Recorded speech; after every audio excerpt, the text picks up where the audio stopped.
I mean, it's the mind of a maniac. If you really think about it, it's a mind of a maniac. Now, listen, I got to move on here because we have a guest that's coming on the show. They are a rock band. I listened to two of the tracks that they sent. I love their sound. I'm on their website right now. Who we're going to be talking to is Jordan Moed. I believe it's Moed or Moed. I don't know. It could be Moed. Anyway, just call him Jordan for now. He is going to give us the 411 on the band, on what they're doing. I believe I'm looking on their website that they're touring, and it looks like, it looks like they got something going on. They contacted me on Instagram. They wanted to come on the show. Let's fucking do this, man. I hope that these people, the people that I always interview, make it. Because it's only going to help my show. And when I see people like this, the only thing I don't like is I'm on Jordan's page. Like they have their own, each member has a bio. I don't like the way that it looks. So here, go on their website.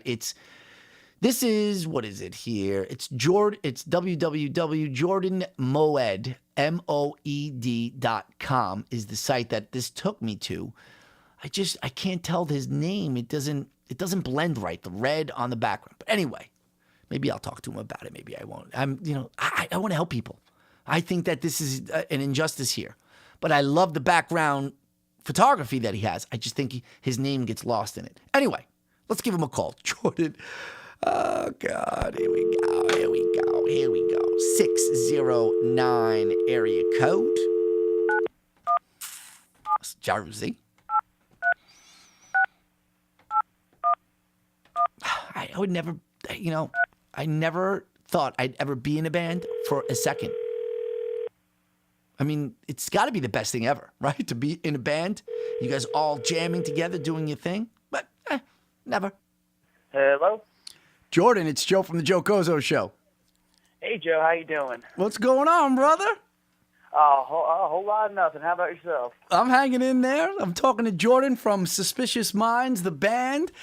So tell us a little bit about yourself. Where are you guys from? Where did you guys originate? Are you guys all from, known each other when you were younger?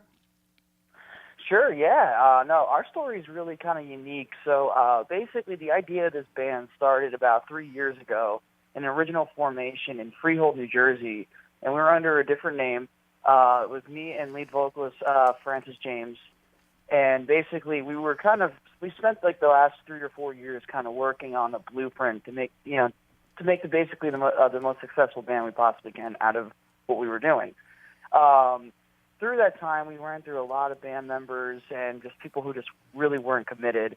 And we were just kind of like on the search for the right guys to really kind of complete the puzzle, so to speak. During this time, I ended up going to school out in Orlando at Full Sail University. And during this time, I actually met our bassist, Dan, there. He was in a class, I believe, 2 months ahead of me in the program. And me and him kind of just connected randomly just because he's wearing a Green Bay Packers hat, and we're both like diehard Packers fans. And literally, I'm not kidding, it was just like that. Now, I wanted to ask you though. So here you are, you're in New Jersey, and you said you were with the lead vocalist, and his name is Francis. Now, did you kind of give up on your dreams a little bit there by saying, "Hey, listen, my man, we've been trying to do this. Hasn't been really working out. We're trying to find other band members. I'm going to go on a little bit of a hiatus and go down to school in Florida." I mean, was that a tough decision for you? It was really difficult because, it did feel like I was putting my dreams on hold when I did this. But in retrospect, me and Frank talked about it for a while, and we kind of ultimately agreed that this actually would benefit us more than really put us back, because at the end of the day, we can now do almost all of our recordings, mixing, mastering, including marketing and stuff for records, all in-house. So we really are actually saving money in the process and being able to get the top quality product. And our bass player, go ahead. No, I'm sorry. I didn't mean to interrupt you. Go ahead, continue. Yeah. Oh, yeah, no. So, and basically the best part is our bass player is us, as well as an audio and mixing engineer. So having an extra ears on perspective as well has also been great. What instrument do you play? So I'm the lead guitar player, as well as the co-songwriter and the secondary vocalist in the band. So you said the co-writer? on some of the Yes. songs. Where do you get all your, when you were writing a song and everything, where do you get your inspiration from? Yeah, so for me, it kind of comes from anywhere. I mean, I know every songwriter has their processes and stuff like that. For me, it really kind of just stems from either like a really cool title I think of, or a really cool line I hear in a song, or maybe it's just something personally I'm going through that I'm like, man, there's got to be somebody else out there who's going through this as well. And, it kind of just stems from those type of situations in a sense, if that makes any sense. No, it does. It makes sense. Hey, listen, I think it's all personal, how you, creative process and how you go about writing a song. I wanted to ask you some more questions, though, in regards to the band itself. You down to Florida, you meet the bass player. How was that now, whole process? What do? You bring him back up to meet Frank? Do you guys all jam together? Do you see like videos of him? Or do you even say to him, hey, listen, let's, maybe tonight we'll get a drink or something like that, and I can see how you play. How does that all work out? Yeah, so it was such a weird process, but it all flowed so smoothly. Like we had a guy that we were working with for a while, and he ended up leaving for just personal reasons. And once we picked him up, he kind of just fit the mold immediately. He kind of knew what we were going for, and yeah, we did. We did end up having a jam session with him just to kind of see how things would run. But how we kind of run things, it's kind of weird, and it's kind of something that we're working out, because I believe it's kind of something rather new that a lot of bands are not doing, is we're kind of doing like a long-distance band, like basically like when we do like band rehearsals and stuff like that, it's all done basically online. So we have a simple connection server that we all log on to, and from there we have we have sessions that are uniquely set up to metronomes, and it's all syncopated, and basically we rehearse online. And we'll write online, and we do it all together with no lag time, which is kind of crazy that the technology is there to do that now. No, it is. But, my concern would be, I think that's great because you guys are putting in the effort, you guys are doing it. But I guess in my own personal feeling would be, you still don't get that organic feeling. You're looking at them, being in the room, hearing things, how you would hear them while you're all together. Do you think that could possibly be the case, or, is that something that you guys don't even think about? That's a good question. Personally, I mean, we've had, that was one issue that rose in the beginning of the band, was like, okay, how do we have camaraderie and chemistry when, you're playing through a webcam, and the thought process was like, well, I mean, at least we still now, what we're doing now is basically we now take trips to come see each other. So, we have a band expense and stuff like that, where basically Frank will say that he'll fly out to me, because I currently live in Nashville. So Frank and Dan will come fly out to me, and we'll have writing sessions, and we'll do stuff like that, and kind of just it's a little more slow process, but at the end of the day, we still get the job done and get what we need to get done, and it's like I said, once again, it's a slow process, but it's a work in progress. If you don't mind me asking, how old are you? I am 25. 25, perfect age. 25 is a perfect age. And is everyone else, in the band close to your age? Yep. Frank is 27. Pete, our other guitar player who lives out in New York, the New York area, he's 24. And then Dan's 26 as well. Is Dan the drummer? Dan's the bassist. Our drummer is currently filled as just a session drummer. We haven't found our permanent guy just yet. That's interesting, too. That must be exciting to, do that audition process, but also nerve-wracking as well, because you just, you don't have someone that you're gelling with. And that's the thing, too. And we've been kind of picky on it, and I know that we probably shouldn't be as picky as we've been. It's just we want to find our guy. At the end of the day, there's a million amazing drummers out there, and we want to find the guy who understands what we're doing and really gels with that. We just don't want to throw some other guy behind the kit and just be like, wow, he's like the weak link, so to speak. Do you ever? I mean, first of all, I would assume that you guys have other jobs, right? You guys are making a living to pay your bills. Yeah. So yeah, like for myself, I'm also an audio engineer in Nashville at a recording studio. So you're doing things in the business, which I guess that that's perfect, because I think it would be more difficult if you're doing real estate, for 9 hours a day, and then all of a sudden you're coming in, because you're still working, you still got your ear to the, to the board and doing things, and you're staying in the business. But When I hear a story like this, and I only speak from experience, I used to try to do acting, but I'm also an attorney, right? And I could actually say what I'm doing right now, the podcast, and I'm also an attorney. The podcast right now is not paying my bills. Hopefully one day it will be. But Yeah. I still have to put a suit on every day. I still have to go to court. I still have to meet clients, and I still have to do things. And I always sit back and I say, I wish I didn't have to do this because I could put all of my efforts into the podcast, which then makes me think, if I was able to do that, and if I could just commit to that, the process or my journey becoming, a huge podcast would speed up. Does that ever happen with you in regard to the band, that you wish that maybe all of you guys could just say, hey, let's dedicate maybe 6 months of our lives, all live together, all put everything we have into this and see what happens? Do you ever think like that? Yeah, that's actually a plan that's actually something we are talking about now.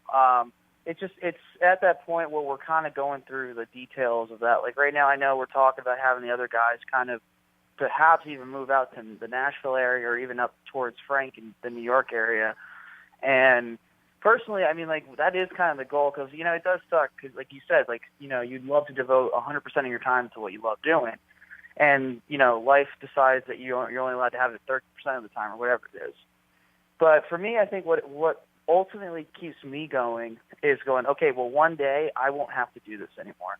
One day I won't have to wake up at 6 in the morning and be at a studio at 9 and just record bands all day. I'll be recording myself, writing my own music, touring, this and that. As much as I do love, recording other people.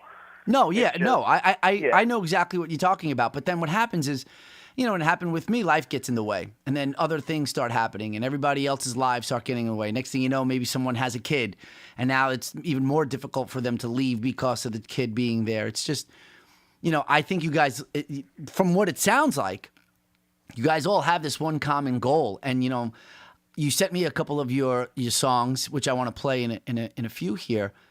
But I just think that if you, and just again, speaking from experience, if you really put your all into it, you just leave nothing on the table and you don't have any regrets. And, I go through this every day, and that's why I wanted to see what your perspective of that was. No, absolutely, yeah. And like I said, we're taking this as far as we possibly can take it because we actually had a band member who actually had a kid about 2-3 years ago. And he was like the guy who founded the band with us. And, he ended up leaving music indefinitely and quit and left us in a really hard spot. But, in generality, that was kind of the one thing that we said when we were going to revamp this project and start something new was like, okay, we need to find the people who get what we're doing, are committed to making this happen, and have no problem going, okay, if the opportunity's here, we got to be here tomorrow. Yes. Type of deal, and my mentality is, never expect anything, but always shoot for everything, So for me, it's like, okay, this is the goal. Let's push as hard as we possibly can until we can't no more, type of deal. And for me, that's all we can do. No, 100%. I agree with you 100%. Again, I'm talking to Jordan from Suspicious Minds. You can follow them on Instagram. The Instagram is Be Suspicious, correct? That's it. Be Suspicious, and I would assume here yours is at Guitar Moed. Is that it? Mode, but yes. Mode. Okay, there you go. Moed. Yeah. Those that want to follow you does individually. Everybody does that. Good. I don't feel like an asshole then. Let's get into one of the songs here. One of the ones that you sent me is Room Service. Tell me a little bit about this song. So this one has such a funny origin. So I basically wrote this in the shower one day. I had a Spotify playlist on, and as anyone who knows me knows, I'm a diehard Elvis Presley fan, big time Elvis freak. And I was jamming out to one of his, I think it was like his first album, I believe, and just something hit me, and I just started singing this melody in the shower. And literally, I hopped out of the shower as fast as I could just to write it down. And then 5 minutes later, I have the entire song in front of me. Tell me about the melody. Oh my gosh. Let me hear the melody. Let me hear a little bit of the melody. You're in the shower. Here you are. If you could recall, what would that melody sound like? So for me, I'm sitting there just going I'm like, man, I think it was like some Elvis song that really inspired me.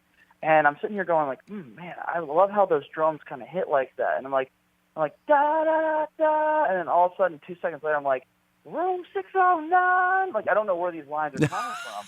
And I'm like, the scene of the crime. And I'm like, and I keep doing it. And then I'm like, these lines are way too good. I'm like, okay. And then I hopped out of the shower, almost slipped and fell. Oh, I know all about it. You grab your phone, you put it in your notes, you're doing everything you can. Oh, yeah. It was like, please don't forget this. Please don't forget this. And then, like, literally, I brought it up to the guys the next day, and we had the whole arrangement done in about an hour. And we all were just so stoked about it. And, this actually landed our first deal with the record label, was this one. And now, when you say that you guys did this in an hour, this is all over. Everybody's in a remote site. You're doing this, like you said, you're on one network, one server, and you guys are able to do this in an hour? Yes, in theory, yes. This one was actually recorded with all of us together. Okay, but first you guys were playing it out, individually, or then were you guys all together at once, and then that's how you banged it out in an hour? So basically, I had like an idea of the song, and I brought it to the guys. I'm like, this is what I'm kind of thinking with what we have for a new song idea, and they all absolutely loved it. We hopped into a rehearsal session, and just banged it out, just played it as much as we possibly could, worked the kinks out, and then we had a demo of it within, like I said, like about an hour, and we're all just going, yeah, this is awesome. Like, we love it's super hard hitting, it's adrenaline filled, it's high energy. It was like how could you not want to get up and dance to it? Do you get nervous when you have to present this to the band? Here is your thing. You got this in the shower. You're loving it. You put some time into it. Is there any type of, nerve feeling going in, thinking that it might be rejected? I've had songs get rejected by the band, and like each band member's had certain things that we go, yeah, that's not really what we're going for. But we kind of try to keep it like a judgment-free zone, because at the end of the day, you're writing what your heart is. Your heart's speaking to you, and how are we supposed to look at each other and go, yeah, that's just not a good song, but maybe it is a good song. It just maybe doesn't fit what we're doing. Type of mentality. Yeah, for me, I can see where you're coming from with that. What about now? This is your song, right? And let's just say you guys are playing at a bar, or you guys are rehearsing, or you guys are putting it on, on the record, and it's your song. Do you play? Is there a little bit different, excitement, adrenaline, because you know that you wrote this song as, say, compared to, say, Frank writing a song? And I'm not saying that Frank's song would be any worse, but this is your baby. Oh, yeah. For me, see, that one would be like Hampton Jake, the other one I sent you. It's kind of like that. Like, that is like the one that I take a lot of pride in, and I've been like, it's, in my opinion, the best song I've ever written.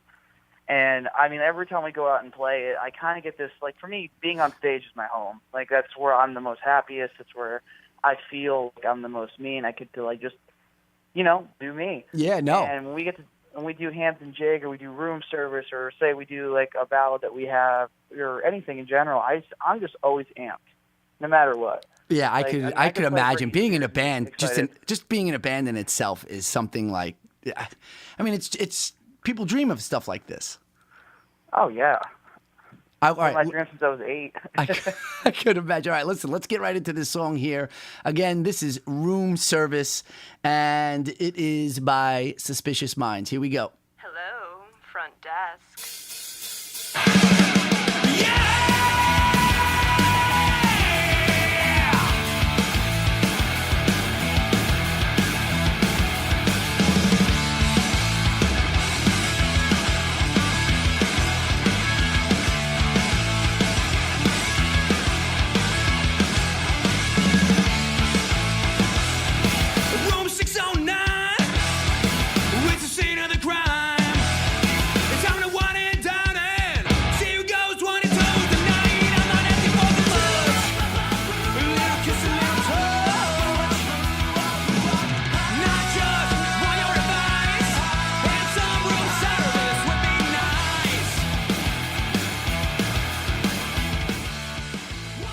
Did you get 609? Now that, for me, is 609 because you're from New Jersey and that's your area code? Yes, it is. I'm originally from Long Beach Island area, New Jersey. So it'd be a nice little. It's like my nice little like tidbit, like shout out. I got to tell you, there's a combination. First of all, I love. Is that the riff? Is that your riff that you're doing with the guitar there? That was the main riff that started the whole song up. Yeah. No, I love it. And also, whoever was playing the drums there too, sounds like has done an excellent job as well. Yeah, that was our good buddy Zach Dubois from the metal band Voodoo Prophet. He was in the band for a few years before he left to go pursue other things, and he did drumming for most of the album, and he just killed it. He's still like my favorite drummer out there today. Yeah, no, he did a great job. The music also has a little bit of Guns N' Roses to it, but also some 50s, 60s doo-wop, it sounds like. If I'm not mistaken with my ears listening to it, is that something that, is that the sound that you're going for? Yeah. You hit the nail on the head. We like to describe our sound as heavy swing rock and roll. Without a doubt. Yeah, no, I love it. Let's get right into the second song here. This is Hampton Jig. Tell us a little bit about this. So this one has this is another really funny story. So Hampton Jig came about when I was in Charleston, South Carolina. North Carolina. I'm not entirely sure north or south either way, but I was in Charleston, and basically I was taking this. I guess we were on like a family vacation, and we were taking this like random ghost tour. I'm already a few beers deep at this point, so I'm just kind of wandering around, and basically this guy, the tour guide, just talking. None of it's just making any sense. No one's really understanding what he's talking about. Then out of nowhere, we get up to this prison. And he goes, yeah, this is where a lot of the, top, criminals of the time would go before they met the Hampton Jig. And I sat there, and I'm the only one who picks up on this for some reason, and I still don't get why I picked up on this.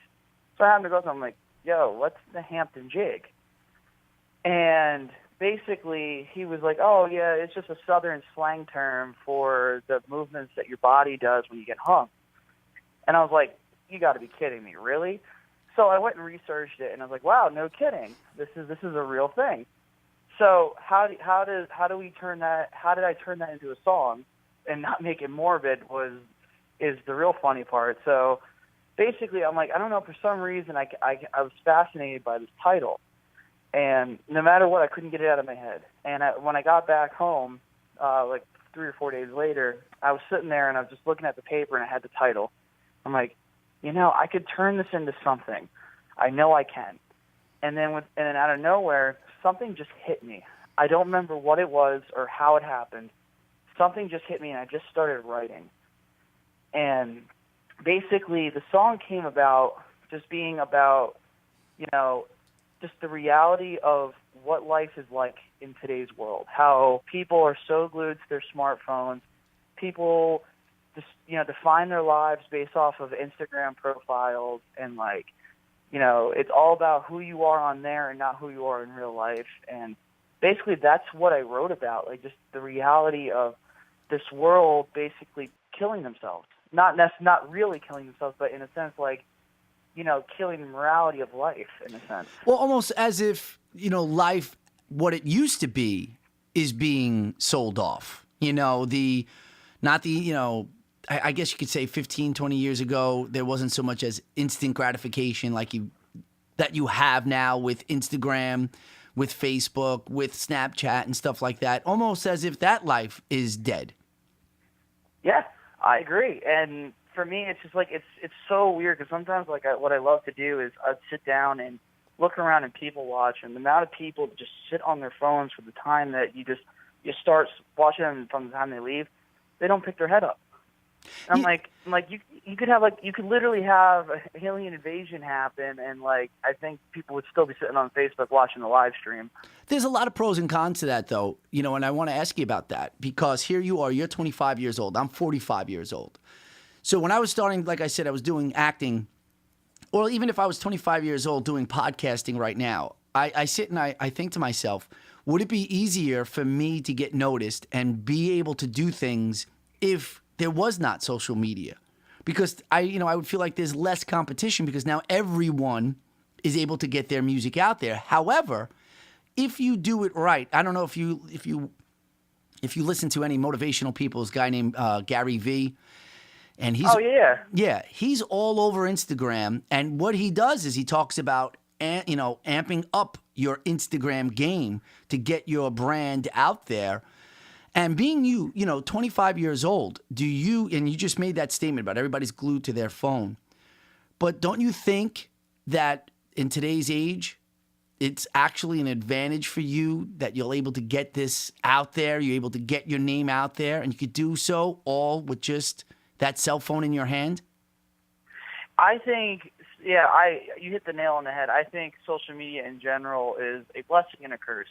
It's a blessing for people like you and me, where we can really we can touch our fan bases and our markets from the palm of our hands. We don't have to go out and really do much of the rustic work anymore.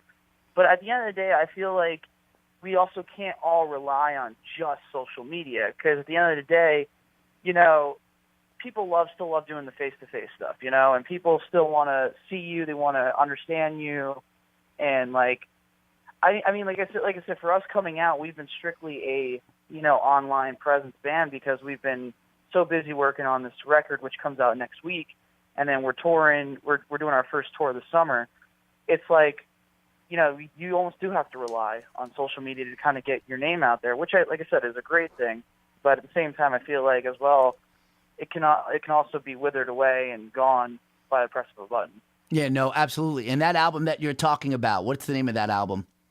So it's our first album. It's called Electric Elvis, and it comes out next Friday, March 3rd. You are an Elvis fanatic. Let's get I in. am. Let's get into this second song here. Again, I'm with Suspicious Minds, the lead guitarist Jordan, and this is Hampton Jig. Let's see what we got. Put your heels to your toe, head to your side. Heels to your toe, head to your side. Heels to your toe, head to your side. Heels to your toe, head to your side. Head to your toe, head to your side. Head to your toe, head to your side. That's the one you're the Hampton Jig. Yeah, walk around and all I say, nothing but the family. Kids talking with Catholic tones, they're glued to their smartphones. If you take a look around, my friend, you'll see what's going down. Gun in hand, and pull the trigger, hands to the toe and do the Hampton Jig. Yeah.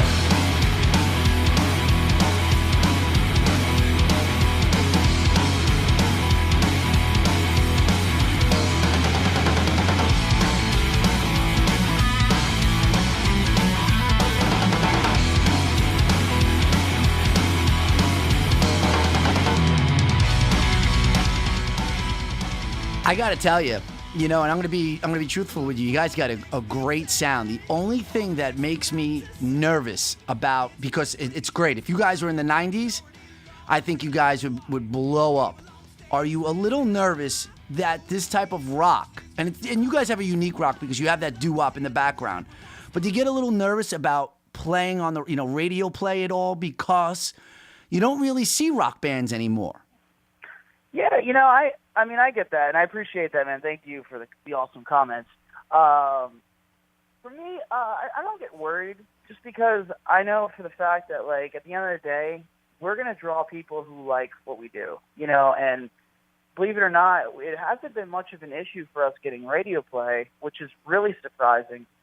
Next week, actually, during the release weekend, we're doing a listening party on 102.9 The Buzz, which is Nashville's biggest rock radio station. And hold on a second. Hold on. That's big news. That's great. Are you guys? I mean, how excited are you? For having that? Do you guys have a whole night set up and everything? Oh yeah, we're doing a big deal.